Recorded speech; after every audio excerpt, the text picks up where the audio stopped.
The sun is down, the house is quiet, and you are not as alone as you think. Welcome to Ghostly Tales. I'm your host, Mel, and these are stories meant for the dark and for those brave enough to listen to them.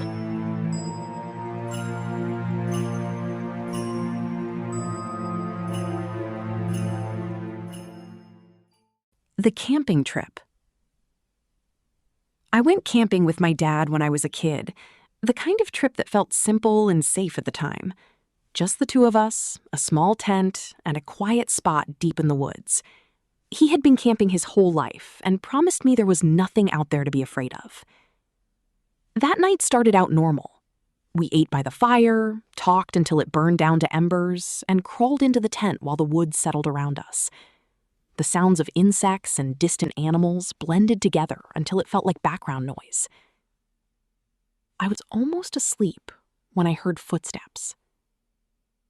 At first, I thought it was my dad shifting beside me, but the sound came from outside the tent. Slow steps, circling us. I froze and listened. The footsteps stopped, then started again, crunching leaves just feet away from the thin fabric between us and whatever was out there. My dad whispered that it was probably a deer. I wanted to believe him. A few minutes later, something brushed against the side of the tent. Then came the scratching. Long, slow drags against the fabric. My dad sat up. The scratching stopped, then started again on the other side of the tent. We stayed completely silent. Then we heard it. A soft giggle, quiet and close enough that it felt like she was right next to us.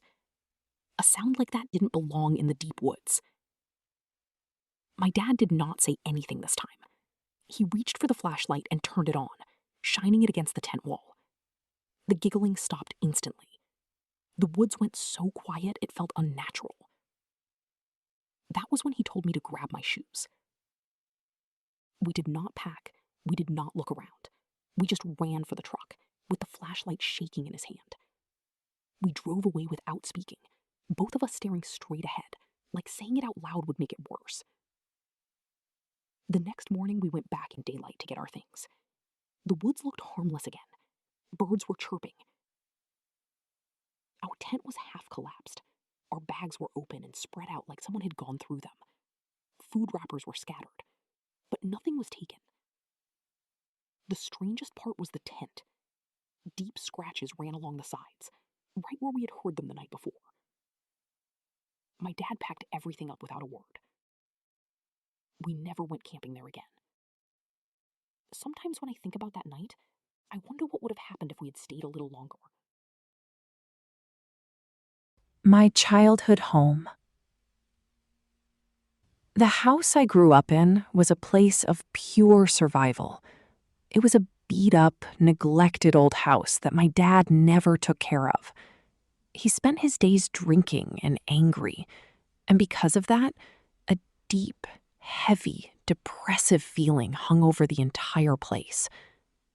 There was a very dark atmosphere to that house, and I remember always feeling a distinct, paralyzing fear in certain rooms. But it wasn't just the tension of my dad's anger. The house itself felt active.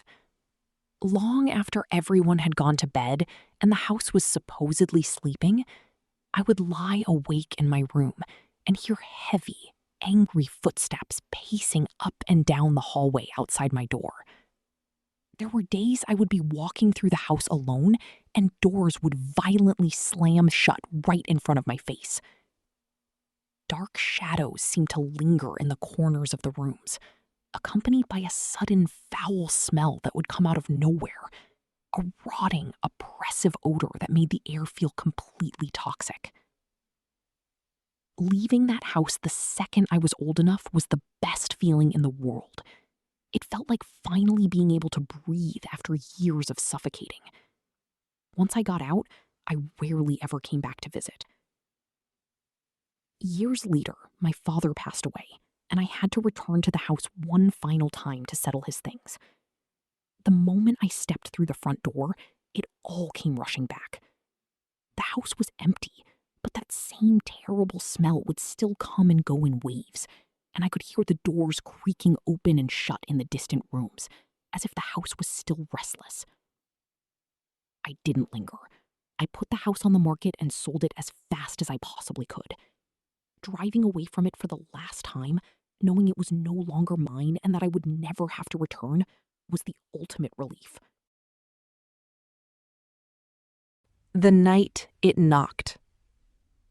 I live in a house on the outskirts of a very old town.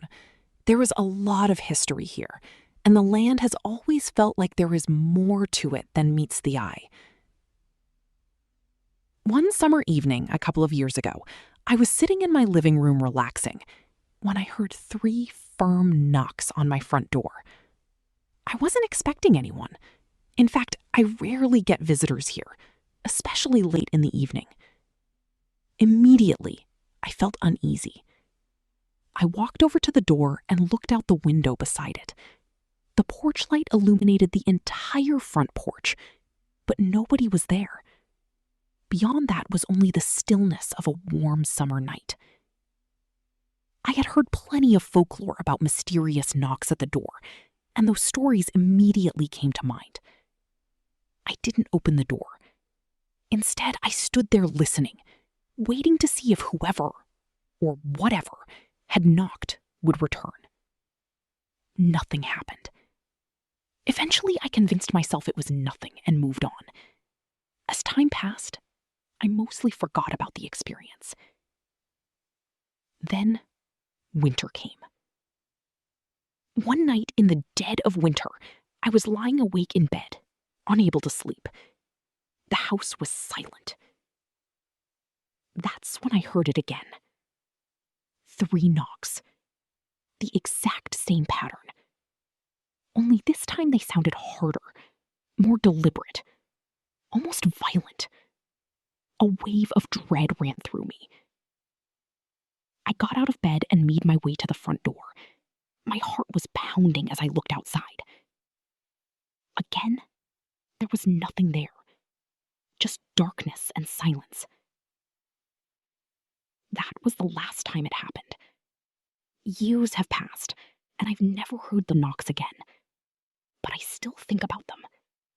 I can't help wondering if they meant something, whether they were simply a coincidence or some kind of bad omen.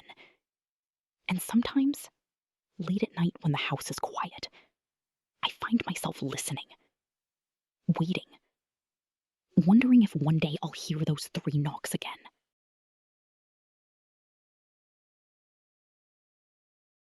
The Humming Lady. A few years ago, I worked the closing shift at a small grocery store on the edge of town. The store stayed open until midnight, but after about 10 o'clock, it was usually quiet.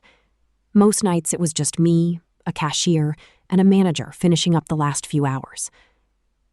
One rainy fall evening, around 11:15, a woman walked into the store. She appeared to be in her 60s and wore a long gray coat. Her hair hung damp around her face from the rain outside. The first thing I noticed was that she was humming. It wasn't loud, but in a nearly empty store, it echoed through the aisles. The tune was unfamiliar, and something about it felt unsettling. She wandered slowly through the store, humming the entire time.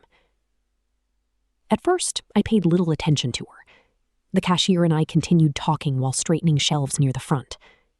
Every so often, I would hear the humming drift from one aisle to another. Then, it stopped. The silence caught my attention immediately. Realizing I hadn't heard her for several minutes, I went to see if she needed help. I checked a few aisles and couldn't find her.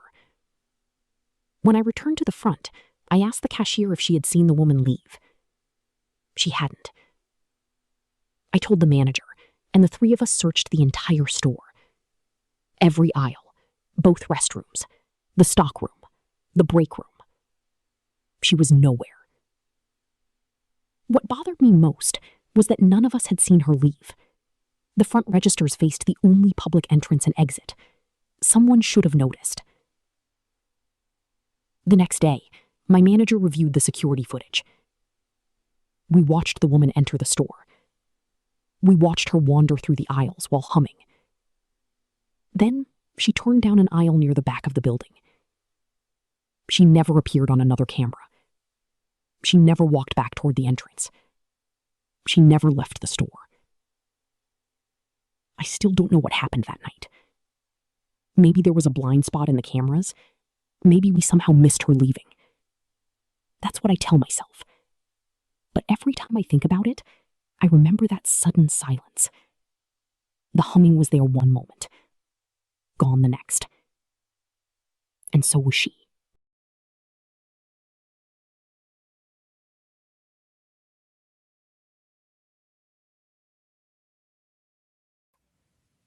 When my son was little, sleepwalking was a regular occurrence.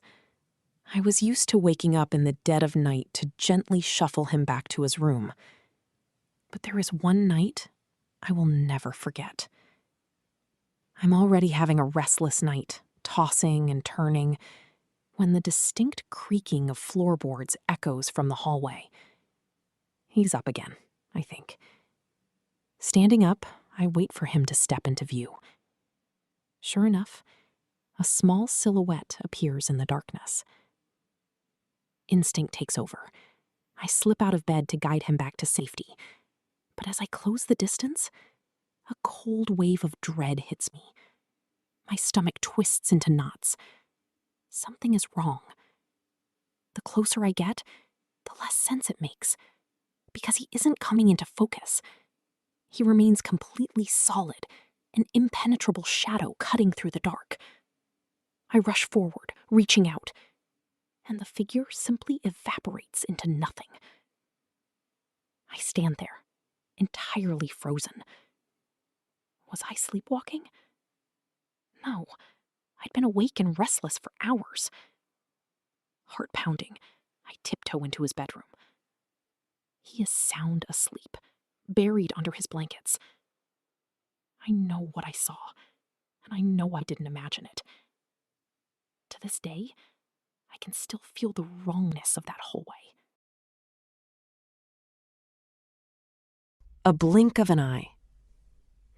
There have always been odd things that have happened in my home.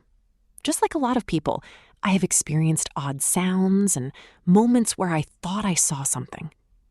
I always joked about ghosts, but I never thought too seriously about it. I was never even sure if I actually believed in them, because I thought most things could be explained away. There was one night in my home, however, that made me believe a lot more. I stayed up too late watching TV in the living room. All of the lights were out, except for the glow of the TV. When I finally decided to make my way into my bedroom, I was stubborn. Instead of turning on the lights, I walked down the dark hallway, using the flashlight on my phone to guide me. As I looked down toward the entryway to my bedroom, I thought I saw something black walk past the entry in a blink of an eye. I was a little startled, but I knew it was late and I was tired. I entered my bedroom, and as I shined the light towards the side of the room, I thought I saw the figure move. I saw something black and crouched down on the ground. I screamed and flipped on the light as fast as possible, but nothing was there. I have no idea if my mind was playing tricks on me that night, but I will always feel uneasy about that night. The scream. The first time I heard the scream, I was a child playing in my room. I grew up in a big, old house, and it had a lot of the typical noises that come with old houses. Creaking pipes, settling floorboards, the wind rattling the window panes, the kind of sounds you just get completely used to after a while. But this scream was not normal. It completely startled me. I stopped playing and just listened for a little while, but everything went dead silent again. I went into the living room, and my dad was just sitting there watching TV at a normal volume. You couldn't even really hear it from my bedroom. Then I went into the kitchen and asked my mom about it, but she didn't know what I was talking about and just brushed it off. I heard this same scream several times throughout my childhood. It always sounded like a woman who was a mix between angry and sad. Once, I had a friend over, and we were sitting in my room talking and giggling when we both heard it. She noticed it too, and it made me feel so validated. It was a relief to know I wasn't just hearing things. Eventually, as I got older, it stopped happening. I didn't think about it much anymore, and it just became a distant memory. Years later, I was an adult in my own home, getting ready for bed. The house was quiet, and as I started to crawl into bed, I heard the scream again. It was just as clear as it was when I was a kid, coming from somewhere inside the house. I instantly got that horrible gut feeling you get when you know something is wrong, and all those old memories came rushing back. I forced myself to get up and check around the house. Everything was completely normal and calm. I haven't heard it again since that night, but I can't shake the feeling that it's still following me. I just never know when it's going to happen again. Grandpa's old car. When I was a kid, I spent a lot of time out on my grandfather's land. Somewhere out in the overgrown weeds on the edge of the property, there was an old, rusted car body that had been sitting there for years. It was completely stripped down, missing its windows and just swallowed by the tall grass. It was a fun place to play during the day, but I always felt a little uneasy around it when it started getting dark. That summer, I started noticing something strange. The first time I saw the person sitting inside the driver's seat, I didn't think much of it. I just figured it was another adult, maybe a neighbor or a friend who knew my grandpa, just taking a break or looking at the old junk. I didn't want to bother them, so I just went back inside the house and brushed it off. The next day, I went back outside to play. At first, I looked over and the car was completely empty, so I didn't think about it anymore. But later on, I happened to look up again, and there the person was, sitting in the exact same spot. This time, it felt too unusual, even for a naive kid. Nobody just sits perfectly still in a rusted-out car shell like that for days. I got that horrible gut feeling that something was completely wrong, and it freaked me out enough to run back to the house to get my grandpa. He came out to check on it with me, walking all the way over to the old car body. But when we got there, the car was completely empty. There was nothing inside but dust and rust. My grandpa told me I was just letting my imagination get the best of me, and that old junk can look weird from a distance. I stopped playing near the car after that, but I never could shake the feeling that someone was still out there. The mirror. One day on my way home, I saw a sign for an estate sale and decided to stop on a whim. While I was looking around, I found this beautiful antique mirror that I just had to have. It had the most intricate details carved into the frame, and it looked like a high-quality piece that would fit perfectly in my hallway. But almost as soon as I brought it into my home, things started to feel wrong. Out of the corner of my eye, I kept thinking I saw movement inside the glass, like a shadow shifting just out of view. Along with the movement, a strange heaviness settled over me. I started to feel physically unwell and incredibly agitated for no real reason, just constantly on edge in my own house. It all came to a head one afternoon. I stopped to look in the mirror, and the reflection staring back at me wasn't right. My own face looked completely angry and strange, distorted into an expression I would never make. It startled me so much that I took the mirror down right then, carried it out to the garage, and threw a heavy sheet over it, just so I wouldn't have to look at it anymore. But putting it out there didn't fix things. Almost immediately, the garage started to feel unnaturally cold, a deep chill that didn't match the weather outside. Then the noises started. I would hear loud crashes from inside the garage, and when I went out to check, tools and boxes had been violently thrown completely across the room. The mirror was still under the sheet, but the whole space felt dangerous. I finally had enough. I loaded the mirror into the back of my car and took it straight to the dump. I didn't want to sell it or leave it on the curb where someone else might find it. I watched them throw it away, making absolutely sure it was destroyed so no one else would ever bring it into their home. Thanks for listening to Ghostly Tales. If you enjoyed these stories, please leave us a review. It helps more listeners find their way into the dark. We'll be back next Wednesday with more tales.